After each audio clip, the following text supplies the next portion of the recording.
अस्सलाम वालेकुम दोस्तों, मैं हूं आपकी होस्ट, आपकी दोस्त नीनी। और आज हम निकले हुए हैं सुबह 8 बजे के हड़प्पा जाने के लिए। तो आप इस वक्त टाइम देखें तो, बल्कि मैं टाइम देखूंगी, आप क्या देखेंगे। इस वक्त बज रहे हैं 12 दिन के। तो रास्ते में इतनी ज़्यादा फॉग थी कि विजिबिलिटी जो है ज़ीरो पे आई हुई थी और हमें बहुत ध्यान से गाड़ी चलानी पड़ी थी। मियाँ को ख़ास तौर पे चौकन्ने रह के और मतलब उस पर भी खैर ड्राइविंग का हाल कोई ठीक नहीं था। ट्रैक्स पे लोग अपनी गाड़ी नहीं चलाते। लोग ये करते हैं कि गाड़ी कभी आहिस्ता करते हैं, कभी तेज़ करते हैं, फिर लेफ़्ट से राइट से लेफ़्ट। अगर हम एक ही ट्रैक में गाड़ी चलाएं तो बेहतर होता है, क्योंकि दूसरा भी कंसंट्रेट करके गाड़ी चला सकते हैं। वरना इससे फॉग में होता ही है कि हादसात का शिकार होता है इंसान और अपनी लापरवाही की भेंट दूसरों को भी चढ़ाता है।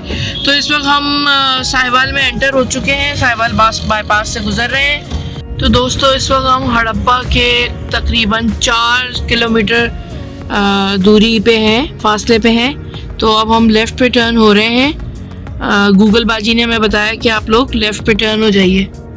ये है चेक नंबर 2/10L सैयदा वाला या सैदा वाला। तो इधर से हम लेफ़्ट हो रहे हैं और देखें आगे चल के अब कितने दूर है। वैसे तो वहाँ पे एरो तो सीधा दिया हुआ, उन्होंने लेफ्ट टर्न कर दिया। वो गूगल बाजी क्यों बोल रही है फिर? तो आप किसी से कंफर्म कर लें फिर। तो दोस्तों आपको पता है गूगल बाजी ज़्यादा अच्छा नहीं बताती, कभी कभी वो आपको लंबे रूट से भी लेके जाती हैं। फिर हमने यहाँ एक मकामी बंदे से पूछा तो उसने कहा आप लोग सीधे चले जाएं तो वहाँ पे हड़प्पा म्यूज़ियम आ जाएगा। और ये अभी मैंने आपको बताया था, हम जब आ रहे थे जीटी रोड से तो बहुत ज़्यादा फॉग थी। और हम अब इस वक्त हो रहे हैं, टाइम मैं आपको बताती हूँ जनाब, 12:30 हो गए हैं। तो हम सुबह 8 बजे के लाहौर से निकले हुए हैं, लेकिन अभी तक हम अपनी डेस्टिनेशन पे नहीं पहुंच सके। क्योंकि बहुत ज़्यादा फॉग हो रही थी। और अब इस वक्त यहाँ पे भी बहुत फॉग हो रही है, हालांकि थोड़ी सी धूप निकल आई है, लेकिन क्योंकि ये खुला एरिया है तो इधर ये देखें ये काफ़ी फॉग है।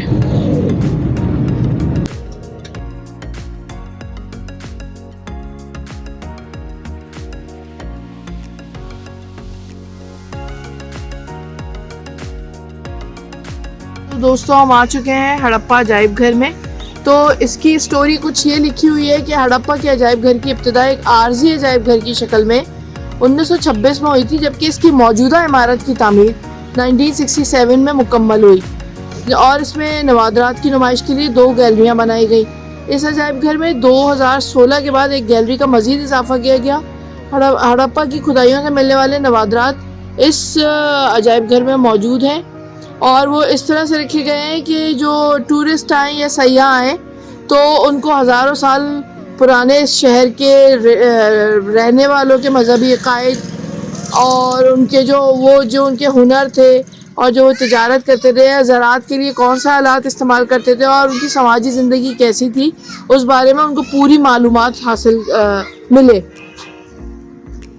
ये वो यूनिकॉर्न बैल है, एक्चुअली ये 3D में बना हुआ है, एक स्कल्पचर है। ये एक जो हड़प्पा से निकली हुई एक मोहर थी, उस मोहर को 3D में कन्वर्ट करके स्कल्पचर बनाया गया।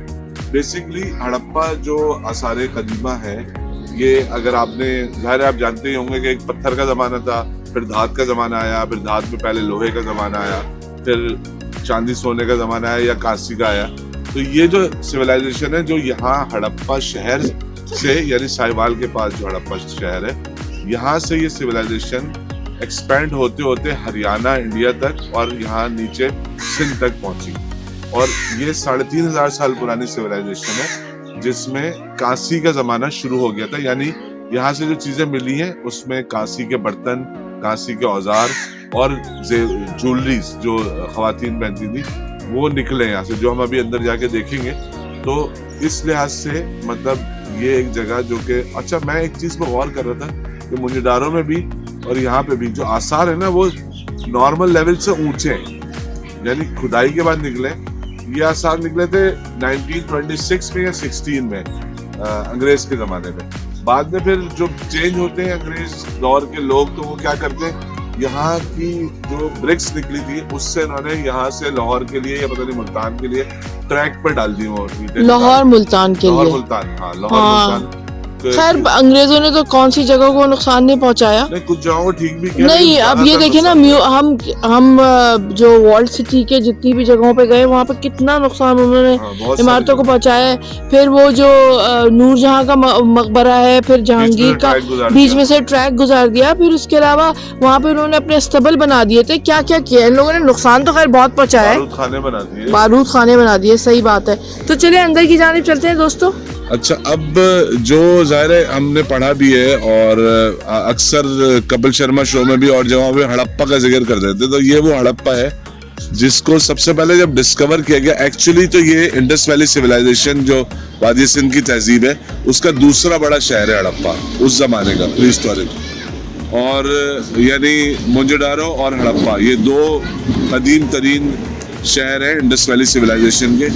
इंडस वैली सिविलाइजेशन का मतलब है इस पूरे खत्ते के अंदर ये जो सारा कुछ जो भी पुराना आबाद था वो उसको इंडस वैली सिविलाइजेशन कहते हैं, क्योंकि दरिया सिंध की तहजीब है ये। तो इसकी सबसे पहले एक माहिर आसार कदीमा ने 18 समथिंग में, जिन्होंने मैं देख के बताता, हाँ इन्होंने जो है ना अलेक्जेंडर कदकम शायद नाम है इनका, इन्होंने 1853 में यानी कि समझ लो 19वीं सदी के मिड में इन्होंने 2 मरतबा हड़प्पा का दौरा किया और फिर 1920 में एंशिएंट मॉन्यूमेंट्स प्रिजर्वेशन एक्ट के तहत इस जगह को महफूज किया गया और फिर खुदाई शुरू हुई और ईंटें निकली और फिर दीगर सामान निकलता गया और फिर जाहिर है कि अंग्रेज के ज़माने में 1925 तक काम जारी रहा। इसमें पहली खुदाई का काम जो था 1921 से 1925 तक, और फिर जो है उसके बाद मुख्तलिफ अदवार में जो है अंग्रेज के ही ज़माने में फिर पाकिस्तान बनने के बाद भी म्यूजियम बनाया गया।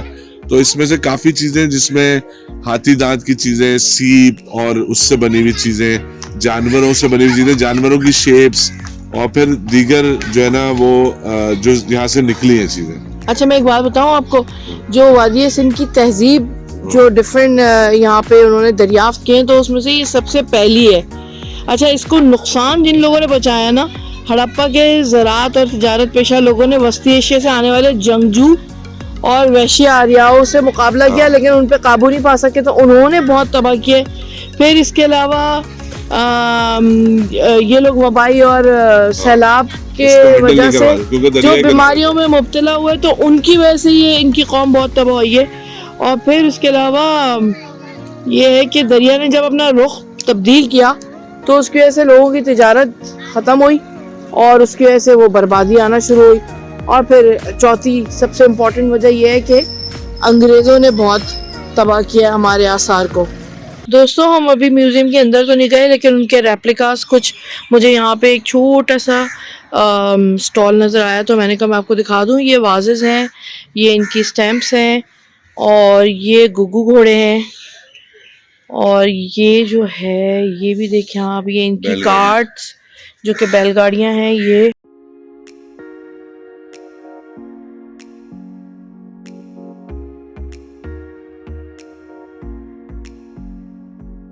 तो दोस्तों अब हम म्यूज़ियम की जानिब जा रहे हैं और यहाँ पे बोर्ड्स पे इन्होंने इनलार्ज करके उस वक्त के बर्तन, ये तांबे की हांडी है जो कि लगी हुई है और ये 1500 कबल मसीह है। यानी 1500 कबल मसीह मतलब हो गया 2000 साल और 3500 साल तो वैसे हो गए। अच्छी बात यह है कि हम अंदर जाके पिक्चर्स अगर नहीं बना सकते तो इन्होंने यहाँ पे काफ़ी चीज़ें, ये देखें ये पक्की मिट्टी की शतरंज है जो कि टेराकोटा की बेसिकली, और ये उस वक्त जो शतरंज खेली जाती थी तो वो इस पे खेली जाती होगी। तो एक बोर्ड उसके पीछे चला गया और ये इनकी ज्वेलरी है, ये देखें इसमें पाजेब भी है इसमें। अच्छा ये देखिए आगे ये बड़ी अजीब सी चीज लगी हुई है, क्या हाथी दांत लगा हुआ है, क्या चीज है ये? शायद हाथी दांत हो, लेकिन ज्वेलरी है अच्छी वैसे। अकीक की है ये, अकीक और ऐनुल असद, मुनक्कश चीनी और गूंदी हुई मिट्टी की, उससे संगे यमनी यूज हुआ है, कांसी इसमें इस्तेमाल हुआ है, तांबा इस्तेमाल हुआ है, सोना चांदी भी यूज हुआ है। दोस्तों जब हम इस बिल्डिंग के अंदर एंटर हुए तो ये बिल्डिंग काफ़ी गंदी थी। जिधर से हम इस तरफ आए हैं म्यूज़ियम की तरफ, तो अगर जो मुताल्लिका इदारा है महकमा आसार कदीमा, तो प्लीज़ इस तरफ तवज्जो करें। अगर आप टिकट्स विज़िटर्स से ले रहे हैं तो यहाँ पर सफाई का इंतज़ाम भी होना चाहिए। तो चलिए अंदर की जानिब चलते हैं।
दोस्तों ये इनकी स्टैम्प्स हैं जिसकी लैंग्वेज को आज तक कोई भी दुनिया में नहीं पढ़ सका कि ये कौन सी लैंग्वेज है, और इसको कुछ नहीं पता ये क्या लिखा हुआ है और किस ज़बान में है। ज़बान पता है आपको? ये ज़बान ही नहीं पता किसी को, तो ये ज़बान क्या है।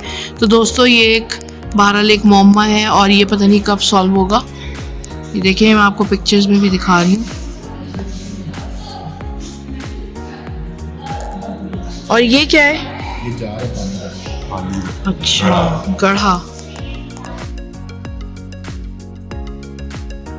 दोस्तों ये एक ओरिजिनल स्केलेटन है जो कि उसी ज़माने का है। हड़प्पा की सिविलाइजेशन आप देखें तो ये उस ज़माने का ये एक स्केलेटन निकला है। और ये मेल है फीमेल है, ये फीमेल का एक स्केलेटन है। तो देखें 5000 साल पहले भी आदमी का साइज यही था नॉर्मल, और इनकी हाइट सेम ही थी। हाँ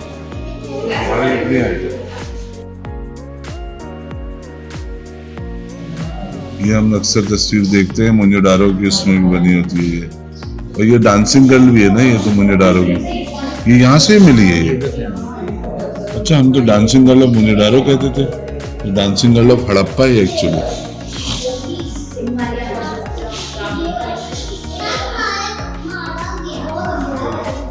ठीक है, हार है और इसमें कुछ लिखा हुआ भी है। वो नंबरिंग वाले कार्ड है ना हर चीज। अच्छा, आर्ट तो हर चीज पे किया हुआ है उन्होंने।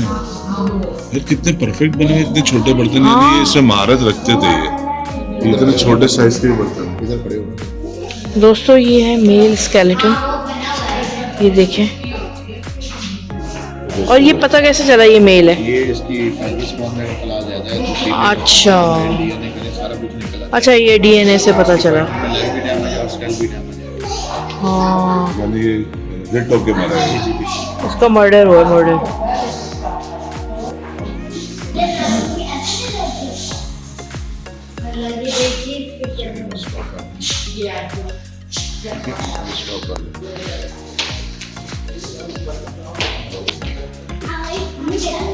दोस्तों ये उनके उस वक्त के लड़ाई के जो भी आलात होते थे वो हैं।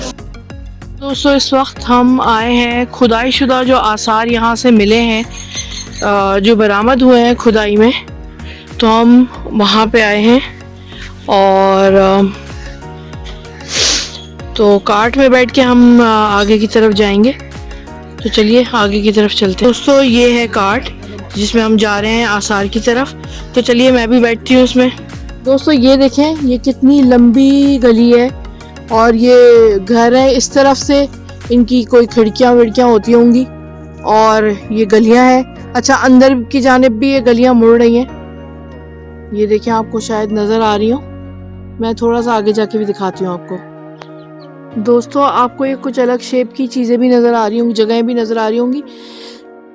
मेरा ख्याल है ये इनके गुसल खाने होंगे, क्योंकि किचन तो इतने छोटे हो नहीं सकते। तो ये इन्होंने बिल्कुल अलग से गुसल खाने बनाए हुए हैं अपने घरों के कॉर्नर्स पे। ये देखें। अच्छा, इधर नहीं है, हाँ इधर भी हैं, लेकिन यहाँ पे निस्बतन छोटे हैं। ये देखें।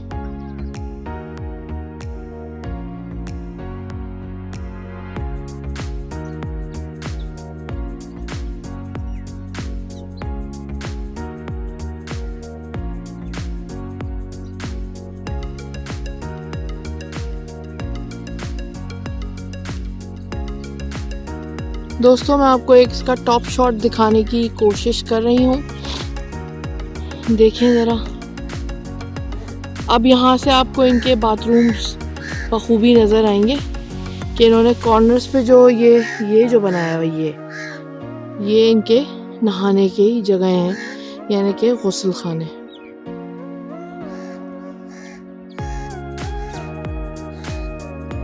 ये कुछ छोटे साइज के हैं। नहीं, ये एंट्रेंस के ऊपर इन्होंने खास डिजाइन का एक ये रखा है। अब ये पता नहीं, ये मिस्ट्री नहीं, वो लिखा हुआ है कि अच्छा, ये गुस्ल खाने हैं। अच्छा। अब ये इतने छोटे क्यों आया कि ये मजदूरों के ब्लॉक्स हैं, क्योंकि यहाँ पे मजदूर भी रहते थे। ऑलमोस्ट साइज एक ही है वैसे, अंदर कमरों का साइज में ज्यादा फर्क नहीं, बहुत थोड़ा फर्क है। हाँ, तो ये जो वाले में छोटा और इस वाला वाले में एरिया है थोड़ा वो, ये क्या चीज़ है इसके बारे में हमें कुछ नहीं पता चल रहा ये क्या है, लेकिन हमने आपको उसका क्लोज शॉट दिखा दिया है।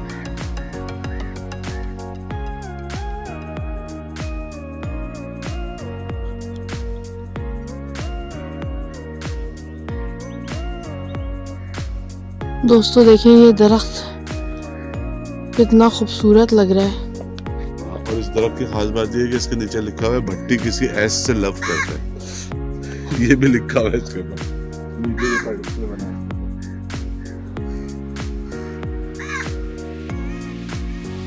तो दोस्तों ये जो मैं आपको तस्वीर इस वक्त दिखा रही हूँ ये इनका गल्ला गोदाम है।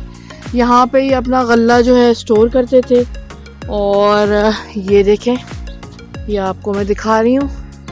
अच्छा जी, तो खुदाइयों के बाद ये पता चला कि यहाँ पे कच्ची ईंटों से दीवारें बनाई गई थी और इसमें कोई क्ले नहीं लगाया गया था। क्यों? क्योंकि यहाँ पे गल्ला स्टोर करते थे ये लोग। तो अगर यहाँ पे क्ले की पुताई करते ये लोग तो सील आती गले में और गले में कीड़ा लग जाता। तो फिर हुआ ये कि यहाँ पे जब ये आसार दरियाफ्त किए गए तो यहाँ की ईंटें बहुत चोरी हुई हैं। चोरों ने इनको काफ़ी नुकसान पहुँचाया और इन ईंटों के पीछे जो है एक ही पुख्ता ईंटों से कुश्ता बनाया गया जो कि दरियाए रावी इस वक्त यहीं से बहता था। तो उसके सैलाब को रोकने के लिए पुश्तेदार दीवारें बनाई गई जो कि सैलाब को रोकती थी। अच्छा जी, इसका एक मरकज़ी रास्ता है। मरकज़ी रास्ता कौन सा है भला जो आपका वो रोकता है? क्या रोकता है? एक मरकज़ी रास्ता है जिसकी चौड़ाई 7 मीटर है और उसको नजर आ रहा है, वो है वो टीला नजर आ रहा है ऊंचा। अच्छा, वो सही, वहाँ पे कोई दरवाज़ा होगा जो रोकता होगा। और इसके 2 अतराफ में 6 कमरे 2 कतारों में बनाए गए और उन कमरों के साइज़ थे 15 बाय 6 और इनको सहारा फराहम करने वाली दीवारें भी बनाई गई। फिर उसके लिए यहाँ पे हवा की मतलब निकासी के लिए और गुजर के लिए भी एक कुछ बनाया गया था, खला बनाई गई थी। अच्छा, इसमें दावा ये किया गया है कि ये वादी सिंध की सबसे बड़ी इमारत है। अगर इसका एरिया आप देखें, अब तो ज़ाहिर इमारत की शक्ल में मौजूद नहीं है, ये इसके आसार ही मौजूद हैं। तो अगर जिस वक्त ये इमारत होगी यानी कंस्ट्रक्टेड फॉर्म में होगी और इसकी ज़ाहिर गल्ला था तो छत भी होगी और दीवारें तो जैसे इन्होंने भी बता ही दिया कि पुश्ते बना के दीवारें इस तरह बनाई गई थी ताकि अगर सैलाब आए तो गले को नुकसान ना पहुंचे। तो ये काफ़ी ऊंची है, कई मीटर बुलंद है ये ज़मीन से, जो इसकी वॉल जिस पे हम चल रहे हैं। और इसके उस तरफ ज़्यादा ऊंचे टीले भी बने हुए कि उस तरफ दरिया रावी बहता था तो वहाँ से टकरा के ना आ जाए सैलाब। लेकिन इस इमारत को इसलिए कहा गया कि इतने बड़े साइज में कोई एक इमारत पूरी इंडस वैली सिविलाइजेशन में मौजूद नहीं है। मुंजेडारो में भी जो इमारतें मौजूद हैं उनका रकबा बहुत छोटा है। ये तकरीबन 10 कनाल जगह है मेरे अंदाजे में। 10 से भी ज्यादा है। ये जो एलिवेटेड जगह है ना और इस पे क्ले की पुताई भी हुई है, ये देखें। हाँ, ये पेडेस्टल से बने हैं। ये वो जगह होगी जिधर से हवा गुजरती होगी, हवा की वेंटिलेशन के लिए, ताकि क्यों अगर गले को ऐसे भी रख दिया जाए तो हवा तो हमें खुद लगानी पड़ती है आजकल के ज़माने में।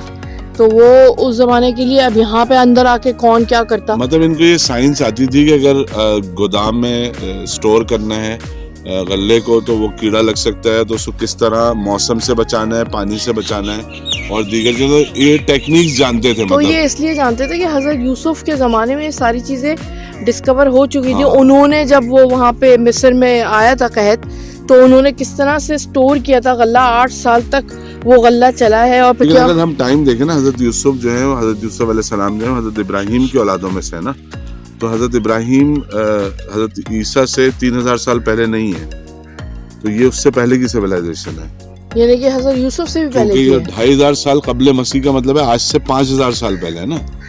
यानी जिस वक्त मिस्र में एहराम बने में जिस जमाने के, उस जमाने की सिविलाइजेशन है ये।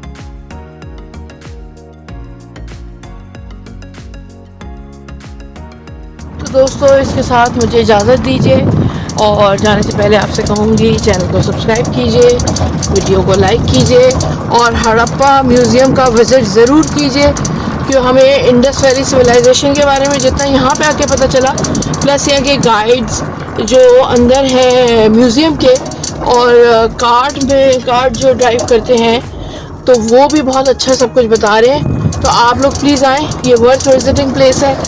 और चैनल को सब्सक्राइब कीजिए, वीडियो को लाइक कीजिए, बेल आइकन को प्रेस कीजिए।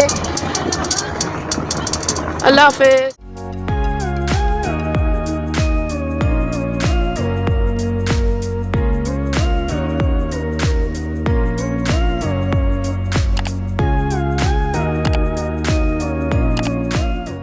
ये हमने जो आसार यहाँ पे देखे और आपको दिखाए हड़प्पा में, ये टोटल रकबा एक अंदाजे के मुताबिक 175 एकड़ रकबा है और इसकी सिर्फ 6% खुदाई हुई है, यानी अभी अगर मज़ीद खुदाई होगी।